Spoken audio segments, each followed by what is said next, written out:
ঝড়ের মাস বৈশাখ। এই বৈশাখের মতোই রবি ঠাকুরের জন্ম। সোনার আশ্বিনে নয়, হিমের রাতের অঘ্রাণে নয়, ফুল রাঙানো ফাগুনে নয়, এই খর ক্ষিপ্র বৈশাখেই তাঁর জন্ম। এই খ্যাপা বৈশাখের গৈরিক তিলক দিয়েই সাজানো তাঁর জন্মদিনের ললাট। বৈশাখে প্রকৃতির নতুন জন্ম, আমাদেরও নতুন জন্ম এই বৈশাখে, 25শে বৈশাখে, রবি ঠাকুরের জন্মদিনে। দেখতে হয় না ক্যালেন্ডার, জিজ্ঞেস করতে হয় না তারিখটা কবে। আগে থেকেই বুকের মধ্যে সাড়া ওঠে, 25শে বৈশাখ আসছে, রবি ঠাকুরের জন্মদিন।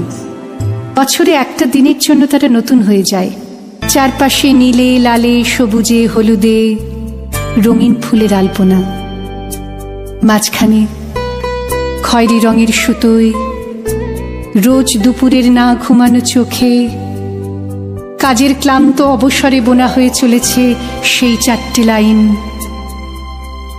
উদয়ের পথে শুনি কার বাণী, ভয় নাই ওরে ভয় নাই, নিঃশেষে প্রাণ যে করিবে দান, ক্ষয় নাই তার ক্ষয় নাই।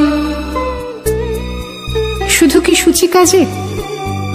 না, বিদেশকে চোখের সামনে দৃষ্টান্ত করে রাখার আন্তর্জাতিকতা রবি ঠাকুরের। আমাদের সংস্কৃতিকে মাটির কাছাকাছি এগিয়ে নিয়ে যাওয়ার সংকল্পে রবি ঠাকুর। আমাদের সভ্যতাকে দানবের হাত থেকে ছিনিয়ে নেওয়ার সংগ্রামে রবি ঠাকুর। আকাশে, মাটিতে, মনে এত যে বৃষ্টি পড়ে, তার ছন্দ রবি ঠাকুরের। এত যে ফুল ফোটে, তার গন্ধ রবি ঠাকুরের। তাই প্রতিদিনই তাঁর জন্ম, কোনো দিনই তাঁর মৃত্যু নেই।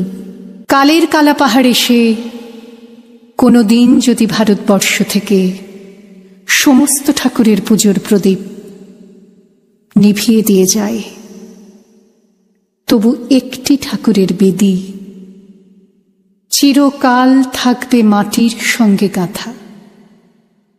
কোন ঠাকুর? রবি ঠাকুর। রবি ঠাকুর।